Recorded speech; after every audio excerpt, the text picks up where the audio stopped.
Vamos ao nosso primeiro painel do dia. Painel número 1. Privacidade by Design.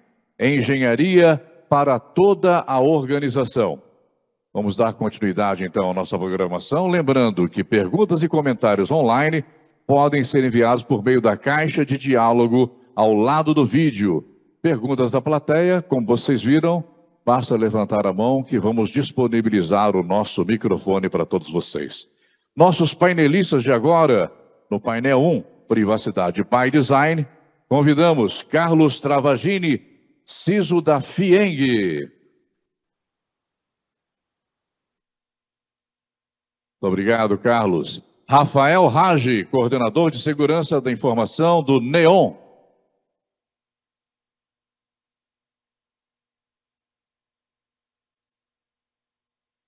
Leon Rodrigues, engenheiro de soluções da OneTrust.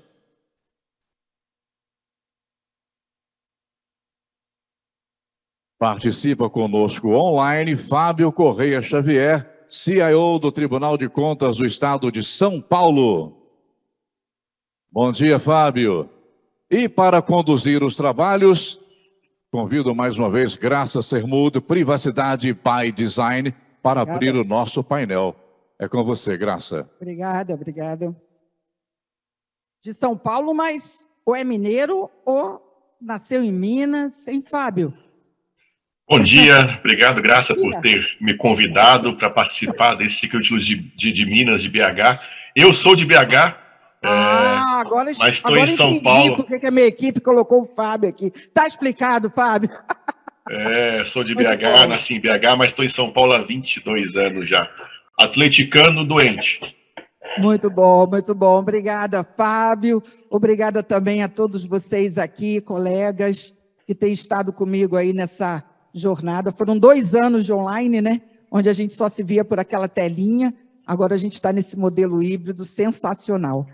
Pessoal, esse painel, a gente vai falar sobre privacidade, mas eu acredito cada vez mais que quando a gente fala de privacidade, a gente está falando de segurança, a gente está falando de risco, a gente está falando de todos esses temas que hoje estão muito relacionados ao dia a dia de vocês.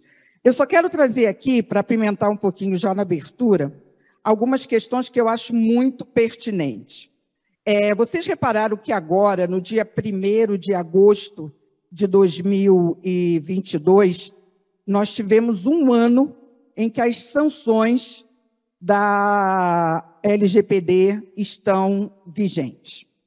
Bem, para vocês terem uma ideia, tem 26 processos para apuração de infrações e mais de outros 300 ainda em fase de avaliação.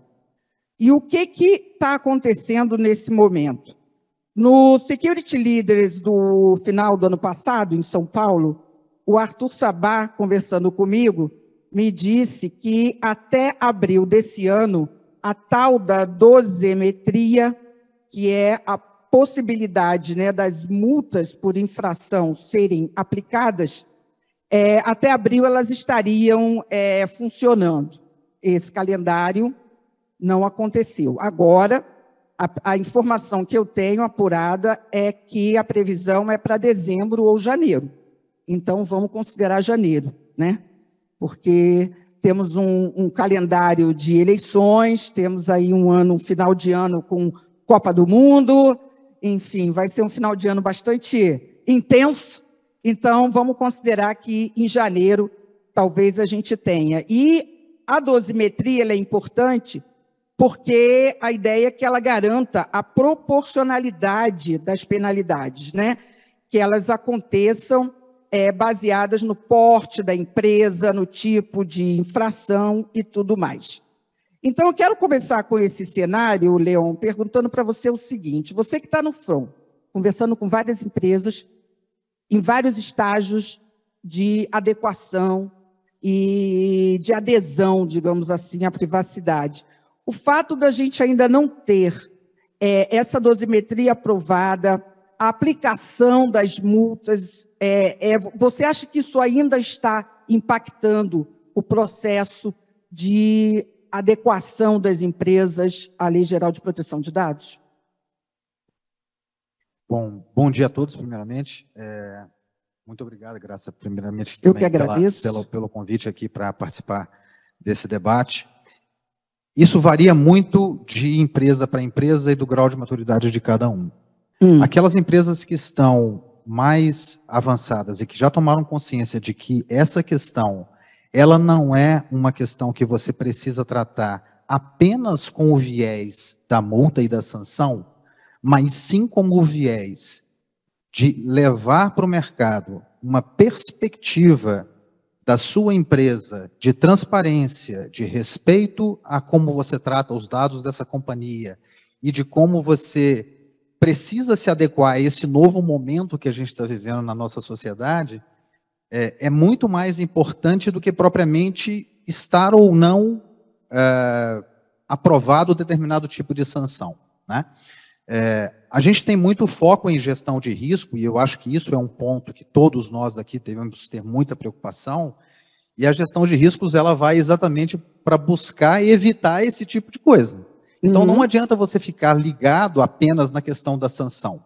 O que a gente tem que fazer é todo um movimento para evitar que isso chegue à nossa companhia. Então a gente vê empresas em graus variados de maturidade. Aquelas que já estão pensando lá na frente com relação a risco, que já têm essas iniciativas mais estabelecidas, e aqueles que ainda estão um pouco reativos, porque ainda não veem algo muito material acontecendo sob a ótica da sanção.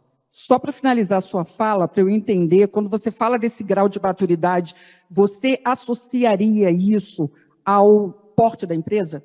Empresas médias, empresas pequenas, empresas grandes? Alguma referência em relação a isso ou não? Não necessariamente. Não necessariamente. Depende muito do grau de maturidade e da percepção dos próprios executivos, né? Você pode ter empresas muito grandes em que os executivos ainda não chegaram nesse grau. E você pode ter empresas, startups, que têm uma perspectiva, por exemplo, de uso de dados muito intensa e sabe realmente que isso é uma perspectiva importante para ser tratado e que já estão um pouco mais evoluídos. Perfeito. Rafael Raj, vamos começar já. Agora vamos para a realidade, para o outro lado. Security, eu acompanhei diversos profissionais, não vou nem dizer só CISOs, não, que lideraram nas suas companhias processos e adequações à privacidade. Tipo, startaram, né? Aquele pontapé inicial, apesar que pontapé inicial é redundante, pontapé já é para começar, mas tudo bem, o pontapé inicial.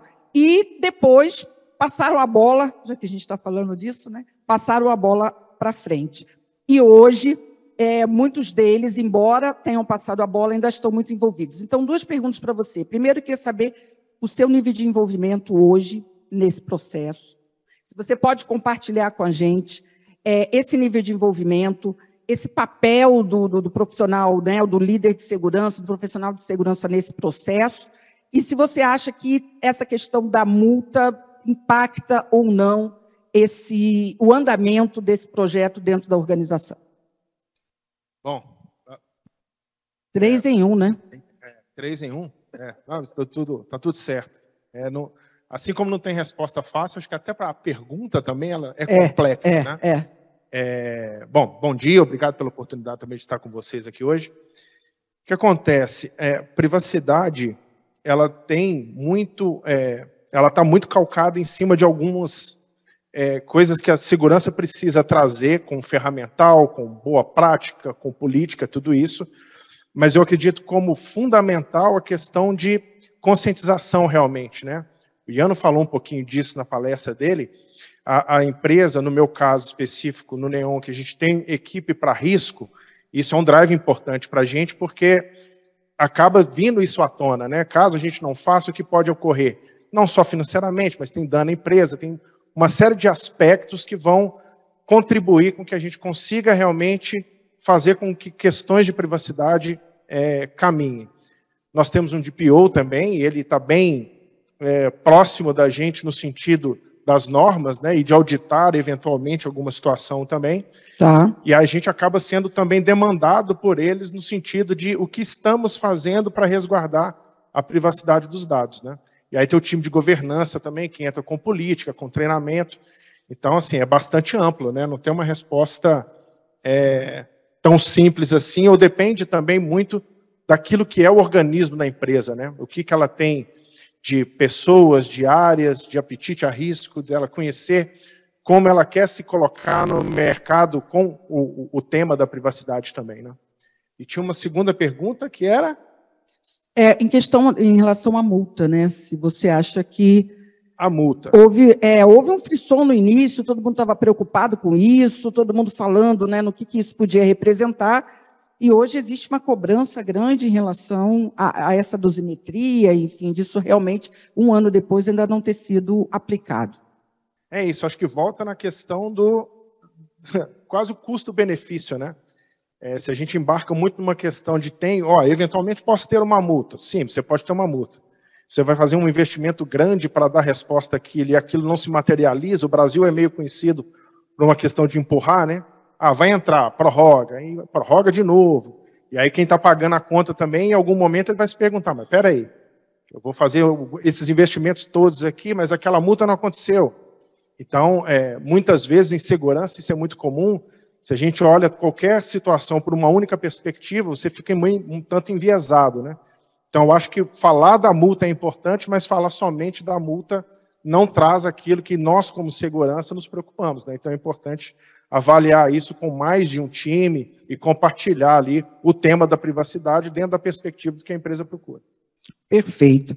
Eu vou trazer já, envolvendo aqui a plateia, vocês também podem já começar a interagir, fazendo perguntas. Obrigada aí pela plateia online, sempre muito presente. Uma pergunta para você, Fábio. Você está me ouvindo? Tá, né? Está me acompanhando aí? Estou ouvindo, sim. Nós acompanhamos. Eu vou pedir depois para a pessoa que enviou essa pergunta se identificar aqui, que é importante, mas acredito que ela seja da área de governo, aí prefiro não se identificar, porque a pergunta é um pouquinho capciosa. Estamos acompanhando diversos incidentes no setor de governo. Prefeituras, estados, órgãos federais estão sendo sempre alvo da mídia em casos de incidentes cibernéticos. E uma coisa que eu observo é que sempre tem aquela frase, não vazaram dados pessoais. Será que não, efetivamente? Porque hoje o governo é o detentor da grande quantidade de dados pessoais da população brasileira. Como é que você vê essa questão da criticidade dos dados dentro do setor do governo e o quanto a segurança está madura para lidar com isso? Bem, bom dia de novo. Por favor. Realmente é uma pergunta. Porque a pergunta é séria. Realmente é uma pergunta capciosa, requer bastante cuidado na resposta, mas, na verdade, os vazamentos têm sido muitas vezes constantes, né? Eu fiz um levantamento recentemente, há um ataque bem sucedido ao governo a cada 41 dias, isso desde 2020 para cá. Então, a cada tivemos vários dias. Você fez essa pesquisa? Sim, tinha uma pesquisa que eu li, né, que eu escrevo artigos, e aí numa dessas pesquisas que eu fiz para escrever um artigo foi a média de ataques bem-sucedidos ao setor público.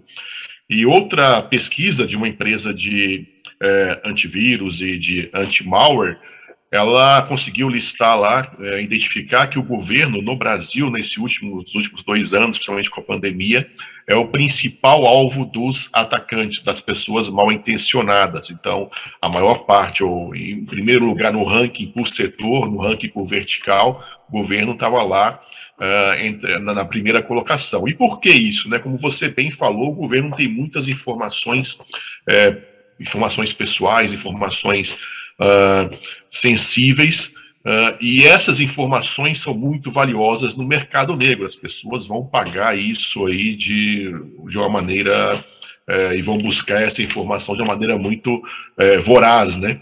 E aí tentam. E outro fator que eu acho que é importante é a maturidade em segurança da informação no governo. Muitas vezes, no governo, a gente acaba tendo aí uma maturidade muito baixa em relação à segurança da informação, e a alta administração, muitas vezes, só entende que segurança é importante quando acontece algum incidente, né? E aí vão remediar. E a gente sabe, né, que muito, embora seja caro, mas não é caro, né, mediante o impacto, prevenir é muito melhor que remediar. Então a gente tem que ter realmente uma avaliação de risco séria, verificar quais são as medidas paliativas ou as medidas que vão mitigar ou minimizar a probabilidade de acontecer um dos riscos identificados, mensurar isso em questão de custo, muitas vezes, e fazer essa análise detalhada. Bem, esse risco aqui é alto. Se acontecer algum incidente e eu perder esses dados, ou tiver invasão, ou ficar alguns dias fora do ar, como aconteceu recentemente com alguns órgãos do governo, o impacto para a instituição, o impacto, muitas vezes financeiro, vai ser muito maior. Então, eu tenho que fazer esse investimento para mitigar a probabilidade de acontecer esse risco. E isso, muitas vezes, não é tão simples de explicar para a alta administração.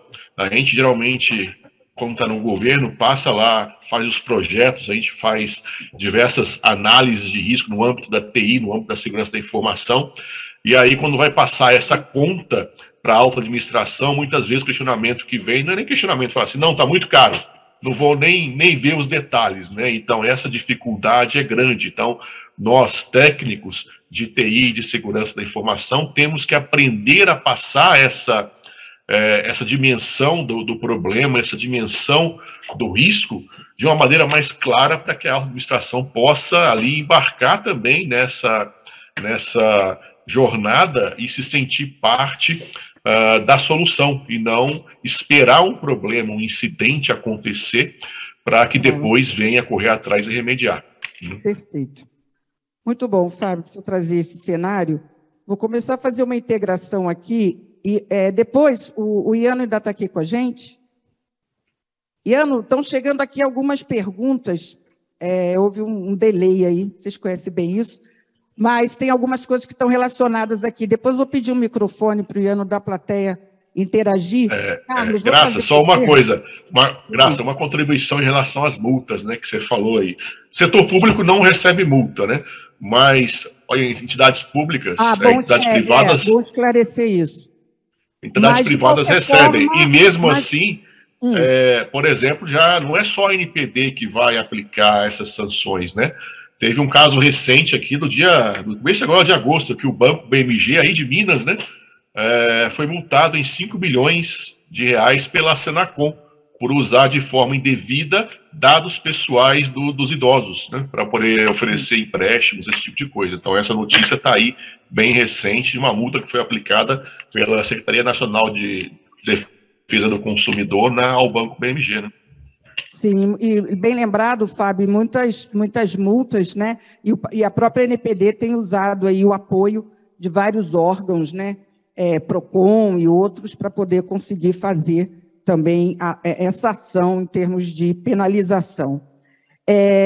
Carlos, uma pergunta aqui está unindo um pouco o que o Iano colocou e esse tema de privacidade. Ele dá bom dia para o Iano. O Iago Rodrigues Jardim, parabeniza você, Iano, pela abertura, e para o Iano ter falado sobre a necessidade, ele diz aqui, dos CISOs abrirem as suas mentes para o negócio. Quer dizer, nesse caso da privacidade, você vê também que tem aí uma trajetória, um aculturamento importante. Então, ele questiona o quanto que realmente hoje, para você ser um CISO dentro de uma organização, além do conhecimento colocado pelo Iano, da parte de negócios, o quanto também ele tem que ter esse conhecimento dessa área de legal, embora a empresa tenha lá seu comitê, tenha lá seu DPO, mas o quanto você acha que é necessário também que segurança tenha esse conhecimento? Bom dia, Graça. Bom dia, pessoal. Eu acho que o CISO, Graça, ele precisa ser multidisciplinar, né? Muito bem colocado pelo Iano. A hora que você senta numa mesa com o comitê executivo da empresa, a hora que você senta com o comitê de administração, eles não querem saber se você entende simplesmente de segurança, de firewall, de parte técnica. Na hora que um executivo vira para você, fala, olha, eu ouvi falar da LGPD, o que eu vou fazer dentro da empresa? É o momento que você tem de converter a preocupação de ganhar uma multa, da obrigatoriedade de você ficar em compliance com a lei, para fazer isso um competitivo do negócio que ele oferta para o mercado.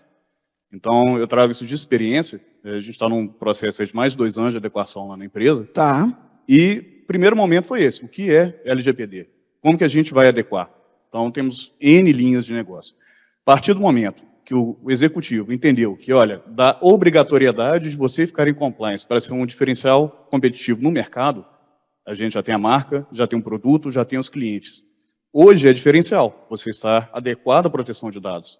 Daqui a 6 meses, 1 ano, isso vai deixar de ser um diferencial e ser obrigação. E o seu envolvimento, você falou em 2 anos aí, uma jornada, o seu envolvimento com essa questão, nesses 2 anos ele mudou? Você hoje está mais, menos envolvido?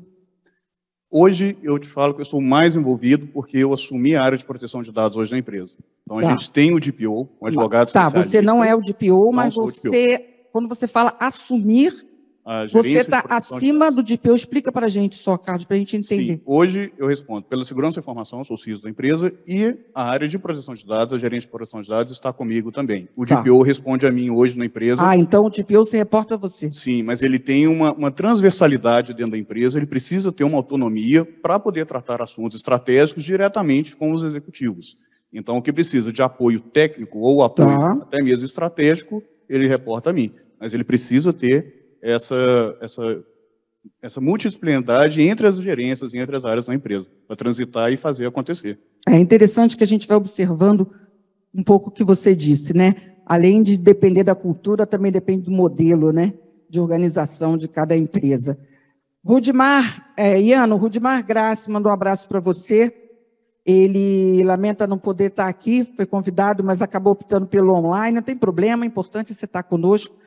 Parabéns, Iano, pela apresentação. Iano, você poderia citar alguns KPIs de segurança que são necessários, que precisam ser monitorados, independente do modelo e perfil da empresa? E agora, olhando esse painel que está falando sobre privacidade, você acha que dentro da segurança também tem que conter aspectos relativos à privacidade? O CISO tem que ter essa agenda?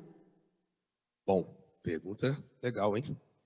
Privacidade em segurança. Aqui é assim, ó, a bola vai voando aí, né? Vai para lá, para cá, e a turma do online colaborando. Bacana, obrigado pela pergunta.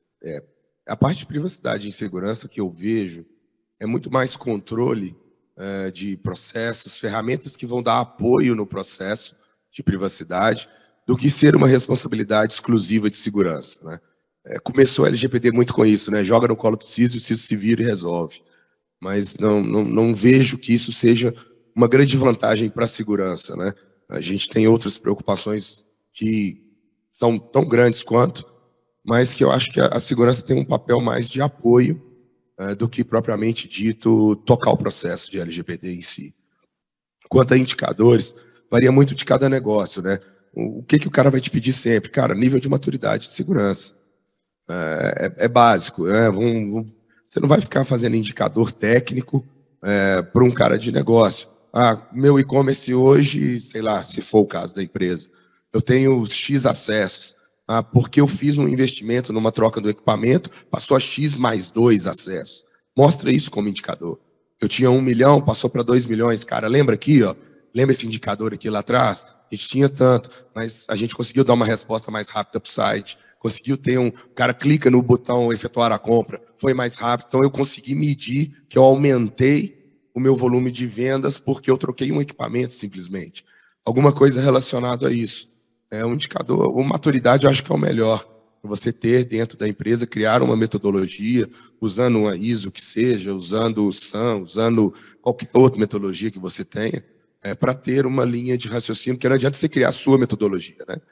Quem é você para falar de uma metodologia?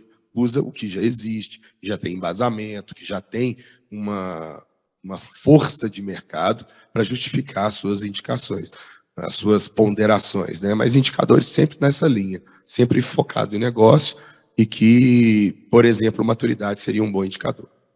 Perfeito. Eu queria trazer essa questão, vou trazer até para você, depois queria que o Rádio comentasse também, e você também, Leon. E o Fábio também pode comentar. Muitas perguntas aqui em relação a isso mesmo, né? Hoje você está trazendo aqui a sua experiência, o seu case, mostrando que você está com essa cadeira, digamos assim, com essa responsabilidade, né? Então, passa a ser realmente algo que tem que estar aí no seu nível de exigência, né? Você vê isso hoje muito ainda necessário? Quer dizer, muitas empresas, isso é uma tendência? Você acredita que isso deva continuar dessa forma, a segurança muitas vezes liderando a área de privacidade? Graça, meu pensamento é que isso depende muito da maturidade da empresa.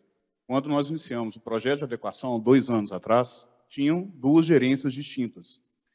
O mercado ele começou a confundir um pouco, porque, olha, eu vou falar de anonimização, por exemplo, que eu tenho que responder na proteção de dados. Isso é ferramenta de criptografia e segurança. Então, quando veio, eu não sabia quem que ia ficar com esse chapéu. Era o jurídico, era a segurança de informação, era a TI, era uma área de processo. Então, acho que até isso o mercado ele foi aprimorando, ele foi entendendo a necessidade.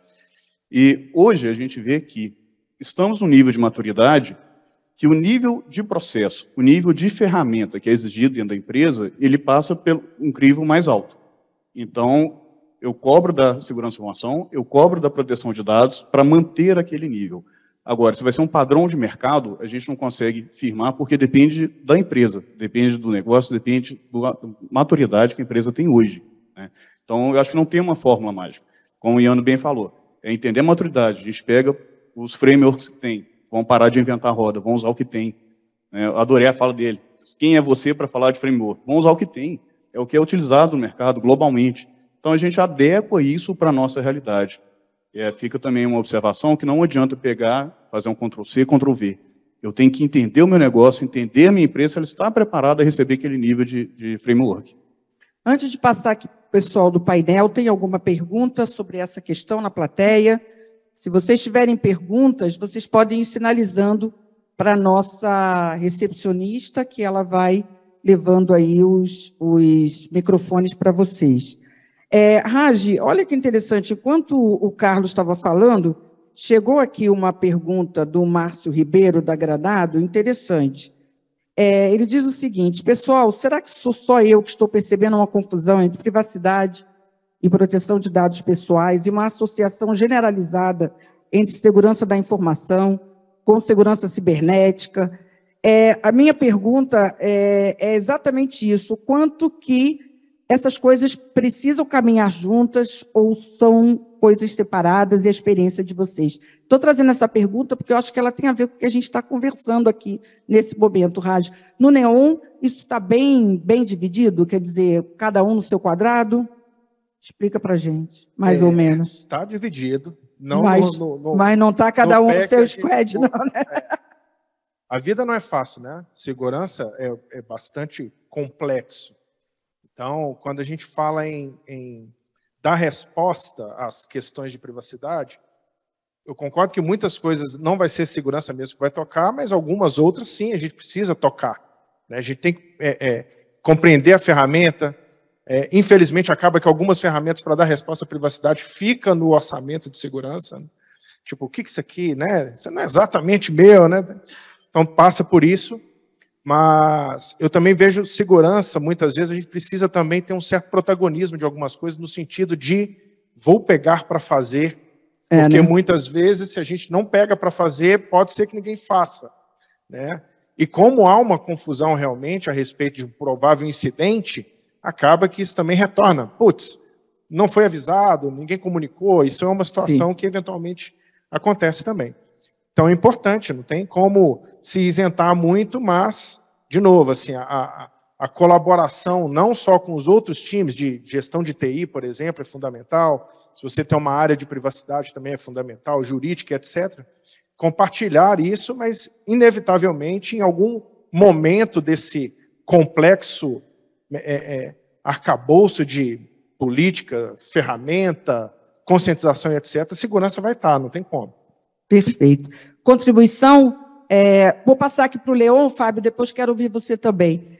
E aí, Leon, você, quando conversa sobre privacidade / proteção de dados nas empresas, você conversa com quem? Com o CIO, com o CSO, com o CISO, com o DPO, com o CEO? Quem mais está conversando com você sobre isso hoje nas organizações? Fala a verdade, hein, Leon? Praticamente todo mundo, tá? Então é um comitê. Assim, mas quem é o seu primeiro contato? Aí vai depender. Vamos lá. Vamos lá, explica para a gente. Vamos explicar direitinho isso aqui. A gente sempre vai e a gente sempre busca para falar sobre privacidade especificamente, aquele cara que é o responsável por privacidade, que é o DPO, dentro da companhia. O DPO. É o nosso foco, é o nosso alvo, né? Se a gente tem hoje a maior plataforma do mundo para tratar privacidade, a gente tem que conversar com esse profissional. Mas as coisas, essa pergunta foi uma pergunta muito legal, e assim, que eu gostaria de pegar o gancho para conversar a respeito de como a gente está vendo as coisas no mundo. Lá fora, a experiência que a gente tem é que as coisas são muito certinhas, né? Se você vai para a Europa, os Estados Unidos, as coisas são muito certinhas. O CEO, o CISO tem o papel de CISO, o CTO tem o papel de CTO, o DPO tem o papel de DPO, tudo dentro do seu quadrado. Aqui no Brasil as coisas não são bem assim.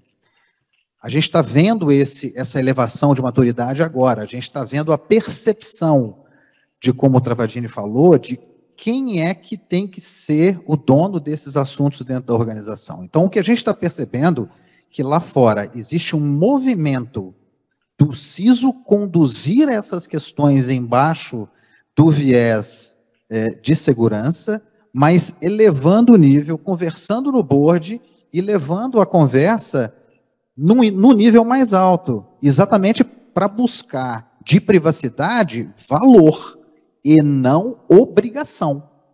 A gente não precisa, não é o objetivo, quando o legislador falou sobre privacidade, estabeleceu isso, o objetivo não é penalizar ninguém. O objetivo é levar o valor do dado pessoal das pessoas para a organização, inverter a lógica. Hoje não é mais a empresa que é a dona do dado pessoal, e sim o cidadão. O cidadão hoje é o elemento principal dentro desta equação. E ele tem que enxergar dentro da companhia exatamente a perspectiva de como a companhia trata esse dado, né? E aí isso atravessa a companhia como um todo. Porque todas as áreas de negócio vão, de uma forma ou de outra, lidar com o dado pessoal. Muito bom. Excelente. Dava para ficar, pode falar, dava para ficar só nessa pergunta, né? Mas está chegando outros assuntos aqui. Mas vamos lá, Raj. Já te passo, Fábio. Quando a gente fala, Neon é uma fintech, né? Então, quem está trabalhando com startups, por exemplo, vai buscar rodada de investimento, a gente falou muito de M&A e tal.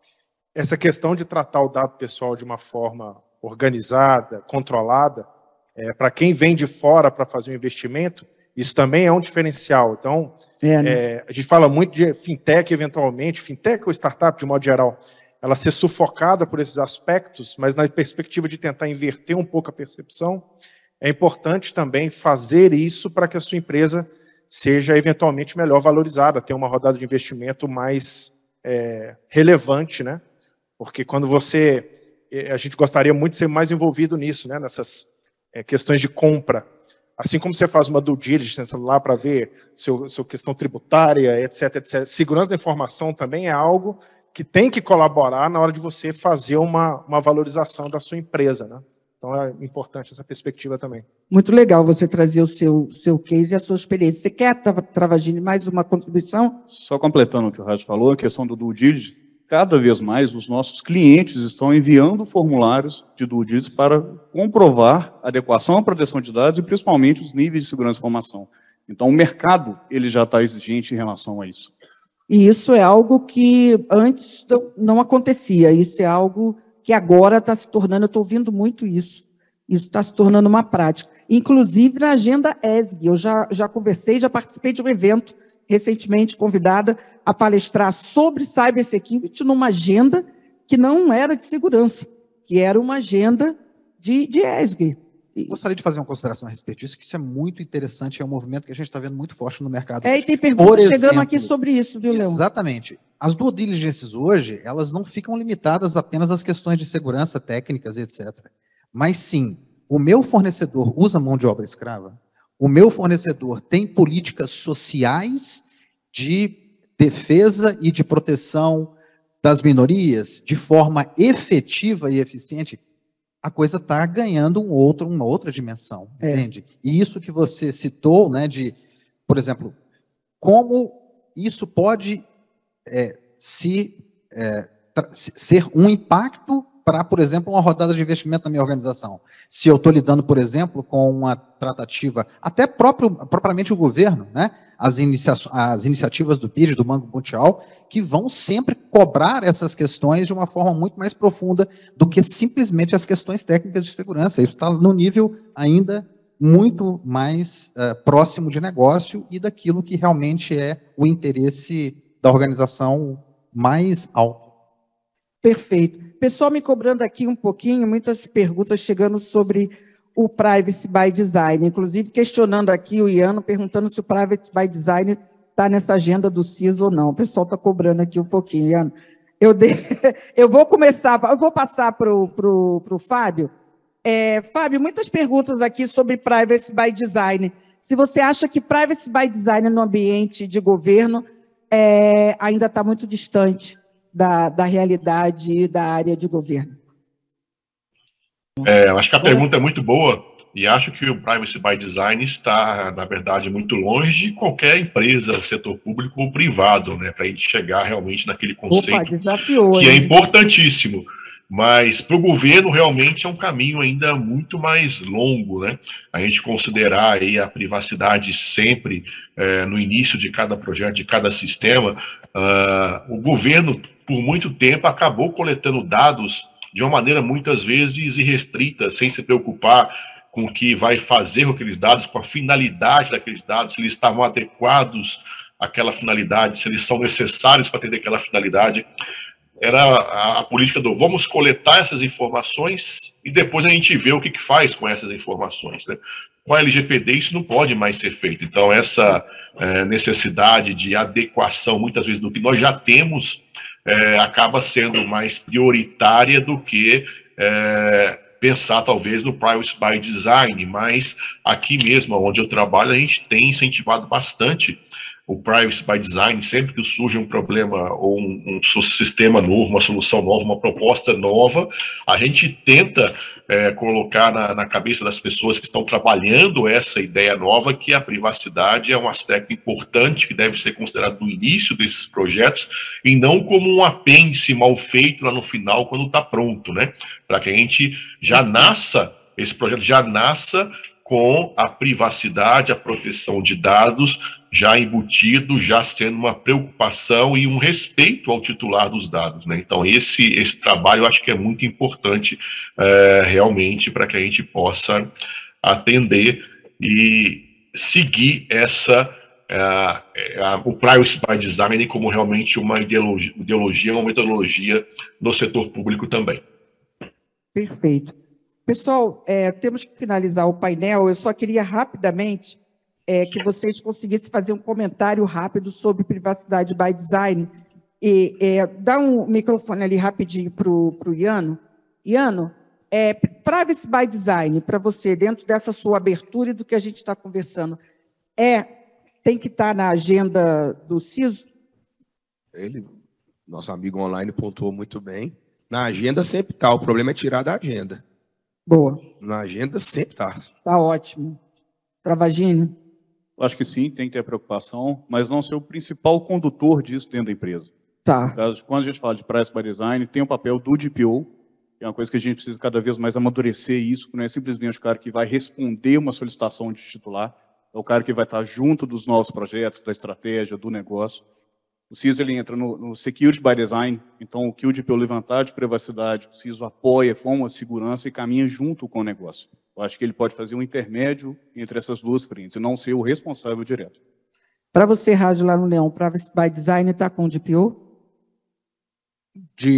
Do aspecto de processo, sim. Ele é quem define e recebe o ROPA, ele sabe, o mapeamento dos dados vem para eles do ponto de vista de assessment, chega para ele, mas nós em segurança, como bem disse o Travagini, temos ali algumas ferramentas para apoiar, porque fazer tudo manualmente também é bastante difícil, né?